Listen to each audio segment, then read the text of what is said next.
যারা গেছেন শাইখুল হাদিস আল্লামা আজিজুল হক রহমাতুল্লাহি আলাইহি, খতিব উবাইদুল হক রহমাতুল্লাহি আলাইহি, মুফতি ফজলুল হক আমিনী রহমাতুল্লাহি আলাইহি, আহমদ শফি দামাত বরকাতুহুমুল আলিয়া, জুনাইদ বাবু নগরী রহমাতুল্লাহি আলাইহি, মুফতি আব্দুস সালাম চটগামী রহমাতুল্লাহি আলাইহি, এইরকম একের পর এক দেশ বিখ্যাত জগৎ বিখ্যাত আলেমদের কথা বলা যাবে। এই আলেমরা দুনিয়া থেকে চলে গেছে, বলে শাইখুল হাদিস গেছে, কিন্তু ওনার মতো পরিপূর্ণ ব্যক্তিত্ব সম্পন্ন একজন মানুষ নাই। আহমদ শফি চলে গেছে, চেয়ার শূন্য, জায়গা শূন্য, বলে ওনার মতো আহমদ শফি আর নাই। জুনাইদ বাবুনগরী চলে গেছে, বলে ওনার স্থান পূর্ণ করার মতো আরেকজন জুনাইদ বাবুনগরী নাই।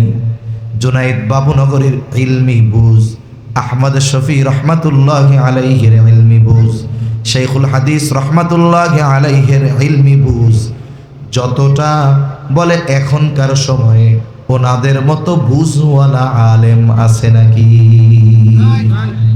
এইভাবে আলেমদের নিয়ে যাওয়ার মাধ্যমে, তাদের মৃত্যুর মাধ্যমে দুনিয়া থেকে আল্লাহ তাআলা ইলম উঠায় নিয়ে যাবে। এরপরে কি হবে? বলে মানুষেরা জাহেলদেরকে তাদের নেতা বানাবে।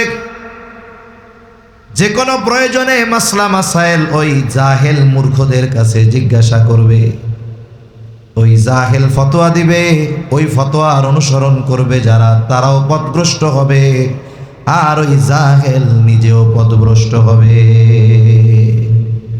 এজন্য কিয়ামতের আগে ইলম উঠে যাবে। তবে উঠবে কেমনে? আল্লাহ তাআলা আলেমদেরকে উঠিয়ে নিয়ে যাওয়ার মাধ্যমে আল্লাহ তাআলা ইলম উঠায় নিবে। তখন কি হবে? বলে তখন ইসলাম হবে এক আনুষ্ঠানিকতা, আর কোরআন শুধু লেখায় থাকবে, বাস্তবিক জীবনে কোরআনের আমল থাকবে। قال رسول الله صلى الله عليه وسلم يوشك أن يأتي على الناس زمان لا يبقى من الإسلام إلا اسمه ولا يبقى من القرآن إلا رسمه।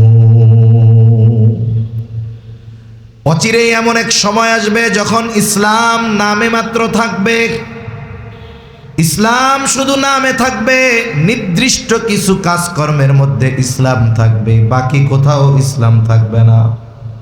না ইসলাম থাকবে মানুষের ব্যক্তিগত জীবনে, না পারিবারিক জীবনে, না সামাজিক জীবনে, না অর্থনৈতিক জীবনে, না রাষ্ট্রীয় জীবনে, বলে ইসলাম কোথাও থাকবে না। একেবারে যা থাকবে নামকাওয়াস্তে থাকবে। নামকাওয়াস্তে নিজেদের মুসলমান পরিচয় দিব ঠিক, কিন্তু প্রকৃত পক্ষে মুসলমানিত্ব থাকবে না। কোথায় আছে পরিপূর্ণ ইসলাম? ব্যক্তিগত জীবনেও নাই, সামাজিক জীবনেও নাই, রাজনৈতিক জীবনেও নাই। অথচ কবরে আমাদেরকে জিজ্ঞাসা করা হবে, তোমার দিন কি? জবাব কি হবে বলেন তো? যদি কবরে জিজ্ঞাসা করবে না দিন কি, ওমা দিনুক, তোমার দিন কি, জবাব কি হবে? ইসলাম। সবাই জানে। তিনটা প্রশ্ন করবে, এটা মুসলিমও জানে, অমুসলিমও জানে, যে কবরে এই তিন প্রশ্ন করবে। হুজুররা ওয়াজ করে কয়, এটা আমরা শুনছি। দুনিয়ার প্রশ্নের জবাব লেখাপড়া করলে দেওয়া যায়। যেই ছাত্র লেখাপড়া করে, বলে পরীক্ষার হলে প্রশ্নের জবাব দিতে পারে। আবার কত ছাত্র আছে পরীক্ষার হলে যায়, লেখাপড়া না কইরাও পাশ করে না? আর একজনেরটা দেখা করে, অথবা নকল করে। তার মানে দুনিয়ার প্রশ্নের জবাব লেখাপড়া করলে দেওয়া যায়, কিন্তু কবরের প্রশ্নের জবাব মুখস্থ করলে দেওয়া যাবে না, নকল নিয়ে গেলেও দেওয়া যাবে না। কারণ কবরের তিন প্রশ্নের জবাব মুখস্থ আর লেখাপড়ার সাথে নয়, বরং ওই তিন প্রশ্নের জবাব মানুষের দুনিয়ার আমলের সাথে সম্পৃক্ত। যে ব্যক্তি দুনিয়ায় ইসলাম পরিপূর্ণ মেনে চলবে, সে যদি বধিরও হয়, বধির কানে শোনে না, আপনাদের এলাকায় কি কয়? বয়রা।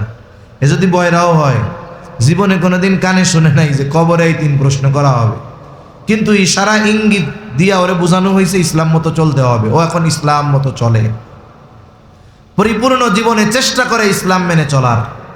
ও শোনেও নাই কবরে ওই প্রশ্ন করা হবে, কবরে গেছে, এইবার তারে ওই প্রশ্ন করছে, ও সুন্দর মতো জবাব দিবে আমার দিন হলো ইসলাম।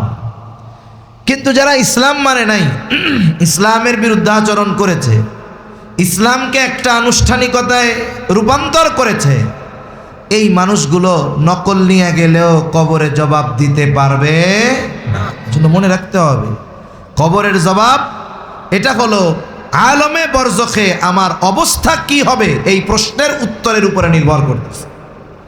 আখেরাতের প্রথম ঘাঁটি তো কবর, পরবর্তীতে কি হবে সেটা তো পরের হিসাব, কিন্তু এই দীর্ঘকাল যে আলমে বরজখে থাকতে হবে, ওই জায়গায় কেমন আমার জন্য ব্যবস্থাপনা, এটা নির্ভর করে এই 3 প্রশ্নের উপরে। এই জন্য আমরা আমাদের জীবনকে ইসলামের আলোকে সাজাবো, বলেন ইনশাআল্লাহ। আল্লাহ তৌফিক দান করেন। এখন ইসলাম কোথায় আছে? যেমন সামাজিকভাবে ইসলাম নাই, বিবাহের অনুষ্ঠানে ইসলাম আছে নাই, একেবারে শুরু থেকে নিয়ে শেষ পর্যন্ত সব অমুসলিমদের কালচার। 2-3 মিনিট খালি মুসলমানদের কালচার থাকে। কি থাকে? মসজিদ থেকে হুজুর রে কয়, হুজুর ফোন দিলে আসবেন, এর আগে আইসেন না।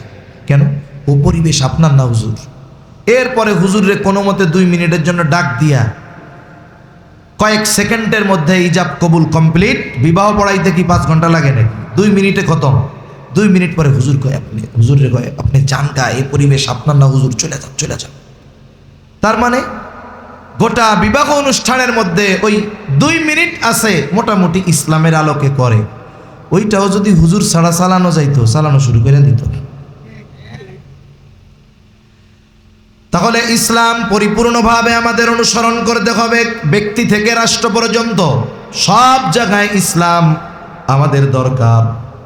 ব্যক্তি জীবনের জন্য আমার দায়বদ্ধতা আছে, রাষ্ট্রীয় জীবনে ইসলাম প্রতিষ্ঠার জন্য কতটুকু প্রচেষ্টা করলাম, এটার ব্যাপারেও আল্লাহর দরবারে জবাবদিহিতার কাঠগড়ায় দাঁড়াতে হবে। ওই যে কোরআন থাকবে, শুধু লেখায় থাকবে, কোরআনগুলো তাকে থাকবে, বলে মানুষ মরে গেলে চতুর্দিকে পড়বে। তারা মনে করে কোরআন হলো তাকে তুলে রাখার জিনিস, এটা মানুষ মরলেই পড়তে হয়।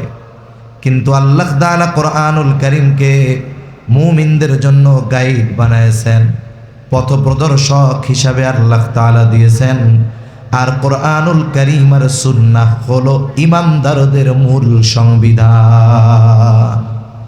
কোরআনের তিলাওয়াত আছে সুললিত কণ্ঠে, কত পরিশ্রম করে তিলাওয়াত করে কারীরা। আল্লাহ রাসূল সাল্লাল্লাহু আলাইহি ওয়াসাল্লাম বলেন, শেষ জামানায় তীরের মতো কোরআন পড়বে। একটা অক্ষরের উচ্চারণ শুদ্ধ করার জন্য দিনের পর দিন কাটায় দিবে। আয়না দিয়া জিহ্বা দেখবে, ঠোঁট দেখবে, মুখ দেখবে, উচ্চারণ করতে গিয়ে কপাল ঘুষায় নাকি এগুলা দেখবে। কিন্তু এগুলো সব জান না, এগুলো সব কি? ওটা শুনতে মজা লাগে, হৃদয় পর্যন্ত পৌঁছায় না, বাস্তবিক জীবনে আমল হয় না। তা কথা অন্যদিকে চলে যাচ্ছে। নবীজি সাল্লাল্লাহু আলাইহি ওয়াসাল্লাম বলেন, লা তাকুমুস সাআতু হাত্তা ইউকবাদাল ইলম। কিয়ামত ততক্ষণ পর্যন্ত সংগঠিত হবে না যতক্ষণ না আল্লাহ তাআলা ইলম উঠায় না নিবেন। তার মানে কিয়ামতের আগে ইলম উঠায় নেওয়া হবে। আর ইলম কিভাবে আল্লাহ উঠায় নিবেন? আলেমদেরকে উঠিয়ে নিয়ে যাওয়ার মাধ্যমে। এই জন্য পৃথিবীর জমিনে যত আলেম বেশি বেশি থাকবে, হক্কানি উলামায়ে কেরামের পদাচারণা যত বেশি থাকবে, আমাদের থেকে কিয়ামত তত দূরে থাকবে। আর এই আলেমগুলোর কারখানা হলো মাদ্রাসাগুলো। এজন্য উলামায়ে কেরামের প্রতি মোহাব্বতের সাথে সাথে মাদ্রাসাগুলোর প্রতি আমাদের আন্তরিক ভালোবাসা মোহাব্বত থাকা দরকার। 2 নম্বর, নবীজি সাল্লাল্লাহু আলাইহি ওয়াসাল্লাম বলেন, ওয়া তাকসুরাজ জালাজিলু। কিয়ামতের আগে জালজালা বেড়ে যাবে। জালজালা তথা ভূমিকম্প, এটা জমিনের জন্য একটা স্থলের একটা মুসিবত, বিপর্যয়। যখন কোনো ধরনের মুসিবত বিপর্যয় পরিলক্ষিত হয়, ইমানদার শুধু জাগতিক নজরে এই মুসিবতকে দেখে না, বরং এই মুসিবতকে সে কোরআন এবং সুন্নাহর আলোকে এই মুসিবতের মূল কারণগুলো সে অনুসন্ধান করে। ভূমিকম্প কেন হয়?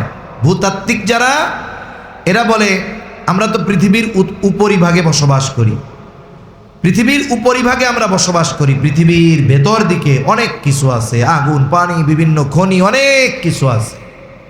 আবার উপরিভাগে যে বসবাস করি, আরেকটা কাগজ দেন। এইরকম বিজ্ঞানীরা বলেন যে এই প্লেটগুলো মানে অংশগুলো সব সময় নড়াচড়া করে। বছরে কতটুকু নড়াচড়া করে? বলে 10 থেকে 16 সেন্টিমিটার মাত্র প্রতি বছরে এতটুকু নড়াচড়া করে। কতটুকু? অল্প একটু নড়াচড়া করে। বলে যদি গতি কোনো সময় 16 সেন্টিমিটারের একটু বেড়ে যায়, মনে করেন এখন গতিটা বাড়ছে, চলতে চলতে এবার গতি এতটুকু বাড়ছে যে সেটার গতি 20 সেন্টিমিটার পার হয়ে গেছে, তখন ভূমিকম্প আমাদের কাছে উপলব্ধি হয়। অথচ পৃথিবীতে প্রতিনিয়ত ভূমিকম্প হতে থাকে, কারণ পৃথিবীর এই টেকটনিক প্লেটগুলো সর্বদা নড়াচড়া করে। ভূমিকম্প প্রতিনিয়ত হয়, মৃদু মাত্রার, এগুলো আমাদের অনুভব হয় না। কিন্তু যখন একটু নড়াচড়া বেশি হয়, তখন কি হয়? বেশি কাঁপে, আর তখন উঁচু উঁচু ইমারতগুলো পড়ে যায়, ভেঙে যায়। পাহাড়ের মধ্যে অনেক সময় ভূমিধস হয়। তুরস্কে ভূমিকম্প হয়েছে, হাজার হাজার মানুষ মারা গেছে। আফগানিস্তানে হয়েছে, হাজার হাজার মানুষ মারা গেছে, বড় বড় স্থাপনা ভেঙে পড়ছে। থাইল্যান্ড মায়ানমার সীমান্তে কিছুদিন আগে হয়েছে। উঁচু উঁচু বিল্ডিংগুলো এরকম বাতাসে যেমন কাঁচ নড়ে এরকম নড়তেছে। বিজ্ঞানীরা তো বলে টেকটনিক প্লেট নড়াচড়া করছে বেশি, টেকটনিক প্লেট নড়াচড়া বেশি করছে, এই জন্য নড়ছে। কিন্তু এই যে স্থলের মুসিবত বিপর্যয় কেন হয়? আল্লাহ তাআলা বলেন, যাহারাল ফাসাদু ফিল বাররি ওয়াল বাহরি বিমা কাসাবাত আইদিন নাস লিউযীকাহুম বা'দাল্লাযী আমিলু লাআল্লাহুম ইয়ারজিউন। আল্লাহ রাব্বুল আলামিন বলেন, জল স্থলের যত বিপর্যয় এগুলো মানুষের হাতের কামাই। তার মানে আমাদের কর্মের কারণে জল স্থলে মুসিবত দেখা দেয়। সমুদ্রের মধ্যে জলোচ্ছ্বাস হয়, আইলা লাইলা সিডর হয়, জমিনের মধ্যে ভূমিকম্প হয়, অতিবৃষ্টি অনাবৃষ্টি এগুলো হয়। আল্লাহ তাআলা আমাদের পাপের কারণে এইগুলা দেন, তবে আমাদেরকে সমূলে শেষ করে দিতে চান না, বরং এই সামান্য বিপর্যয় দিয়ে আমাদেরকে সতর্ক করে দেন। আল্লাহ তাআলা বলেন, লিউযীকাহুম বা'দাল্লাযী আমিলু লাআল্লাহুম ইয়ারজিউন। আল্লাহ কেন দেয়? হে দুনিয়ার মানুষ, থাইল্যান্ডের ভূমিকম্প দেখে সতর্ক হয়ে যাও। কত উন্নত প্রযুক্তি, বিল্ডিংগুলো বাতাসের ন্যায় কেমন যেন নড়তেছে, সতর্ক হয়ে যাও। আল্লাহর দিকে ফিরে আসো, পাপাচারের পথ পরিহার করে দ্বীনের পথে ফিরে আসো, নেকের পথে ফিরে আসো।